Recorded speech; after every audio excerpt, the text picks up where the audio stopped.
जैसा कांग्रेस में होता है कि आपसी तालमेल नहीं बैठ पाता है, उनका सहयोग मुझको नहीं प्राप्त हुआ। सब तो ये भी एक हार का कारण हो सकता है। बिल्कुल बिल्कुल। आपने बार बार कहा है कि वो जैसे जब भी 3 बार नियुक्त हुई है तो आपका सहयोग, आपने नेतृत्व किया है उनका नगर पालिका चुनाव में। बिल्कुल। हमारे वर्तमान प्रतिपक्ष के नेता डॉक्टर चरणदास महंत जी के रिकमेंडेशन पे मैनगढ़ को जिला बनाया था। कॉन्स्टिट्यूएंट असेंबली में मैनगढ़ के स्वर्गीय रतनलाल मालवीय भी सदस्य थे। कुछ गुट हमारा प्रचार किए, कुछ गुट के लोग प्रचार नहीं किए। 1 जुलाई से जो नया कानून हुआ है उसमें कोई विशेष परिवर्तन नहीं है। कांग्रेस पार्टी किस चीज़ का विरोध कर रही है इस चीज़ में? वार्तालाप के एक नए अध्याय में आप सभी का स्वागत है। और जो शख्स आज हमारे साथ जुड़ने वाले हैं इस वार्तालाप के लिए, उन्हें किसी नाम की या पहचान की मोहताज की ज़रूरत नहीं है। वो शहर के जाने माने एक अधिवक्ता हैं, कांग्रेस के छाया विधायक भी हैं। तो मैं स्वागत करूंगा उनका। वो हम थोड़ा पहले से इंटरव्यू उनका चालू करना चाह रहे थे, बट थोड़ा डिले हुआ किसी कारणवश से। अब वो फाइनली आ चुके हैं एक इंतज़ार के बाद।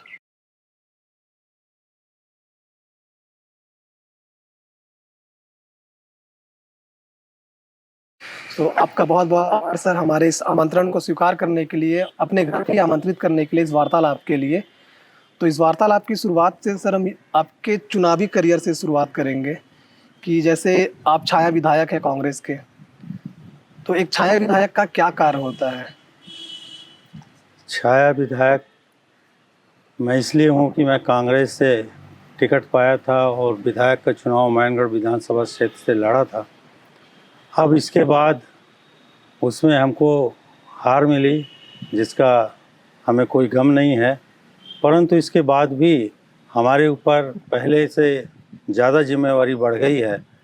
वर्तमान शासन में जो कमियां हैं, जो जन विरोधी कार्य है उनका, उसको जनता के सामने उजागर करना हमारा कर्तव्य है। सर जैसे आपने बोला कि आपको जो पिछले चुनाव हुआ हार मिली आपको, तो वो हार के रीज़न क्या थे सर?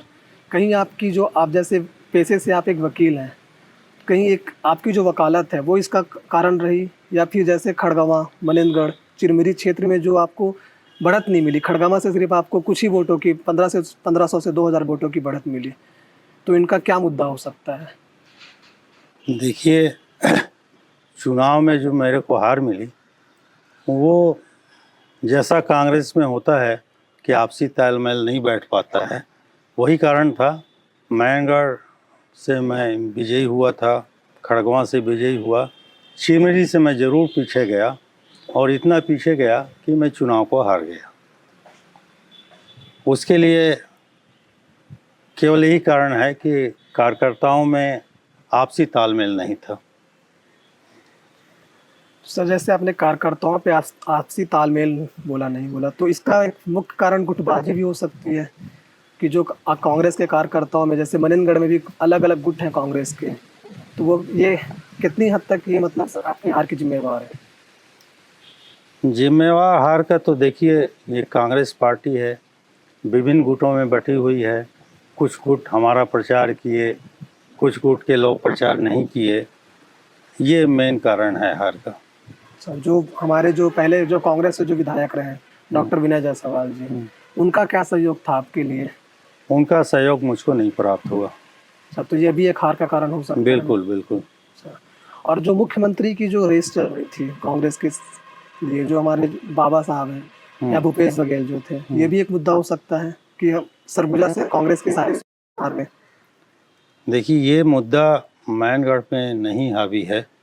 मैनगढ़ में तो केवल हावी था जो, मैं पूरे सरगुजा की बात कर रहा हूँ सर। पूरे सरगुजा में ये मुद्दा ज़रूर है कि आदरणीय टीएस बाबा को जो जिम्मेवारी जैसा मिलना चाहिए, जैसा सरगुजा की जनता सोच रही थी, उस तरह की जिम्मेवारी उनको नहीं दी गई, और उसके कारण सरगुजा की जनता जो है वो प्रदेश सरकार से नाराज़ थी। इसलिए उनका मतदान जो हुआ कांग्रेस के अगेंस्ट हुआ है। मनेंद्रगढ़ को जैसे जो कांग्रेस की जो पिछली सरकार थी उन्होंने जिला बनाया, तो इसका कहीं ना कहीं फ़ायदा आपको मिलना था पर वो मिला नहीं, इसका भी एक क्या रीज़न हो सकता है?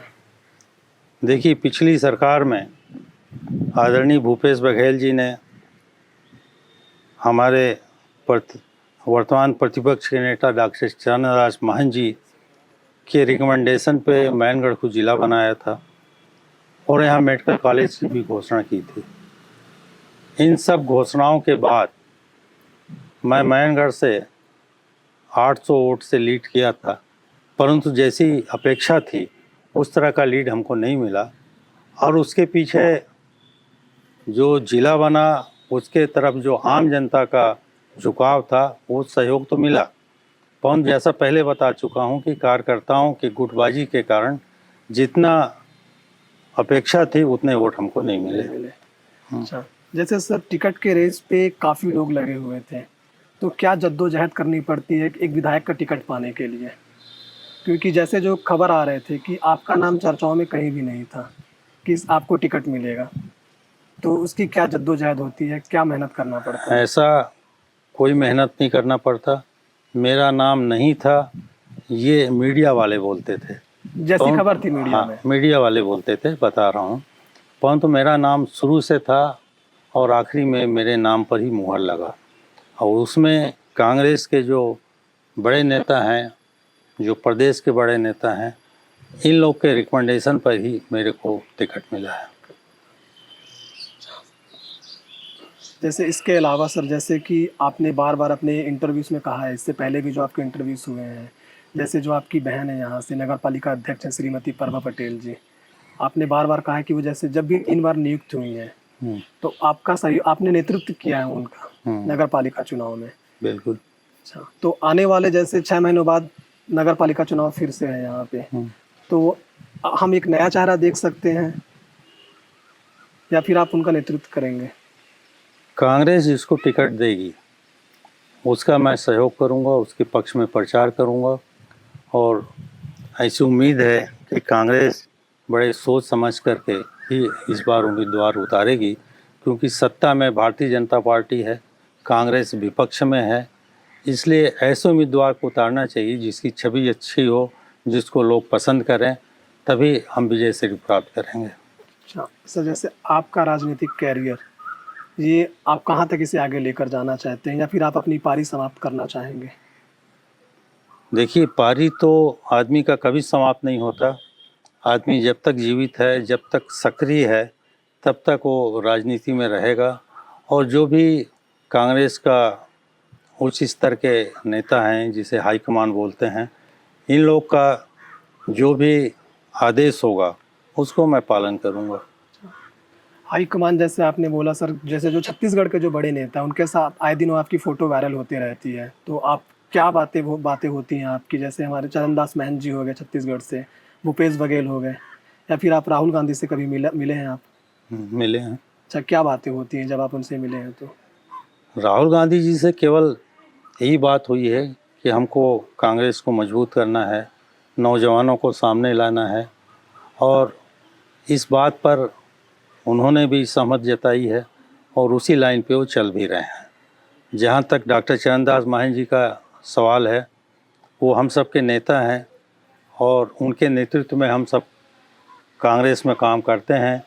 उनका जो भी निर्देश होगा, जो भी आदेश होगा, आगामी चुनाव में भी हम उसका पालन करेंगे। सर कुछ किस्से बताइए सर कि आपकी मुलाकात कैसे हुई राहुल गांधी जी से? राहुल गांधी जी से मेरी मुलाकात 3 बार हुई है। जब इस क्षेत्र के दौरे में आते हैं उसी समय मुलाकात हुई है और मुलाकात होने पर मुश्किल से 1 मिनट का ही बातचीत होता है। उनसे इतने व्यस्त आदमी हैं, बाकी उनसे ज़्यादा बातचीत नहीं हो पाता। अच्छा, 3 बार मतलब आप सिर्फ कम समय के लिए मिले हैं उनसे? हाँ, 1-1 मिनट के लिए बस। अच्छा, और सर जैसे जो अभी हमारा जो इलेक्शन हुआ जिसपे ज्योत्सना महंत जी विजयी प्राप्त हुई, तो उन्हें खड़गवां से काफ़ी लीड मिली, तो क्या कारण थे? फिर से मैं इस मुद्दे पे पूछूंगा सवाल कि क्या कारण थे कि आपको खड़गवां से उतनी ज़्यादा लीड नहीं मिली जितनी ज्योत्सना महंत जी को मिली? इसका अगर आप जो मतदान हुआ है, जो रिजल्ट आया है, उसको उठाकर देखेंगे तो आपको कारण स्पष्ट हो जाएगा कि यहाँ पे गोंडवाना गणतंत्र पार्टी भी चुनाव लड़ती है, विधायक का भी लड़ी और सांसद में भी खड़ी थी। तो गोंडवाना गणतंत्र पार्टी में हर विधानसभा का अवसर बताता हूँ कि 12 से 15,000 वोट उनको मिलता है।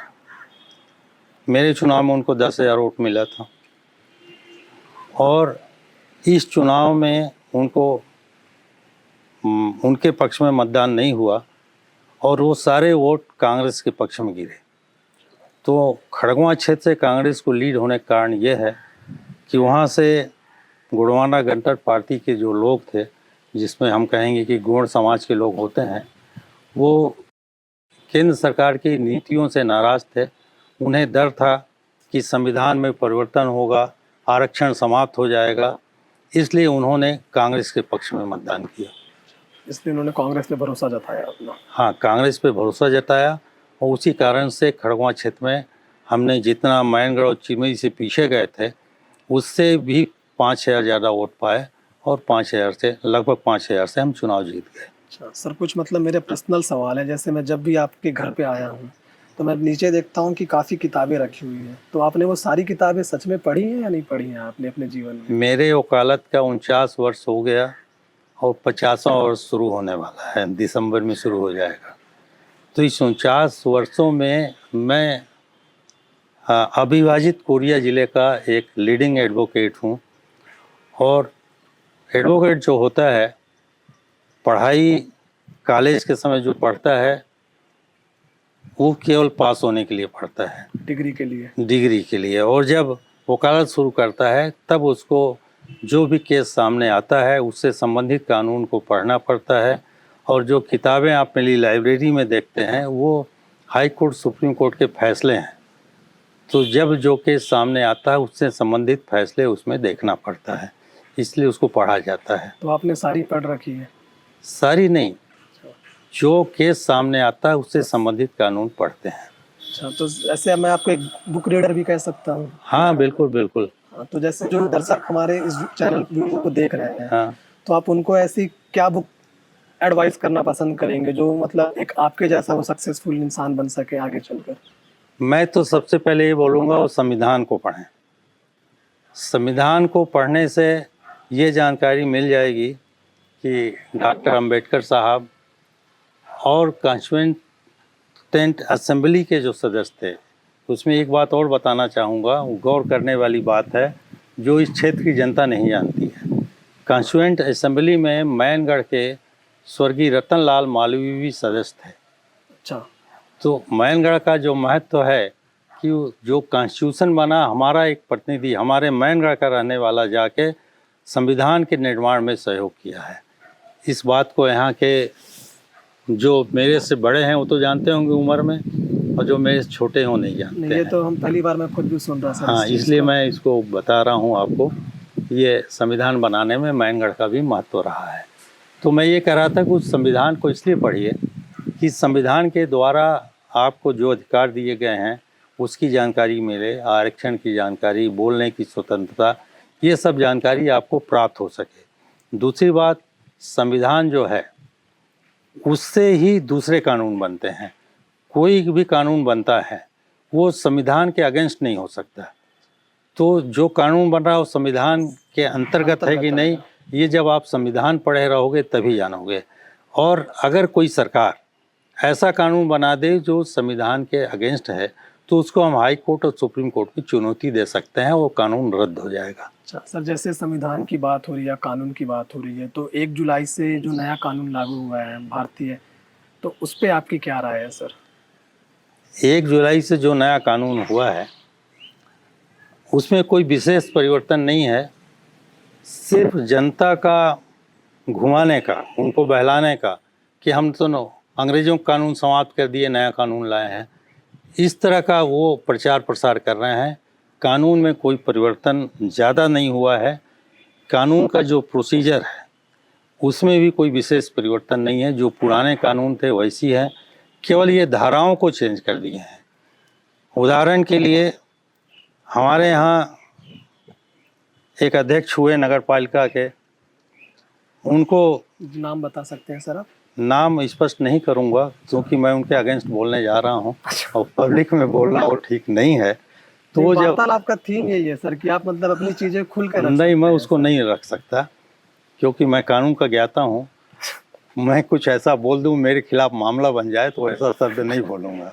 जी। तो वो अध्यक्ष महोदय क्या किए, वार्ड नंबर 1 नदी पार से शुरू होता है, रेलवे में जाके समाप्त होता था।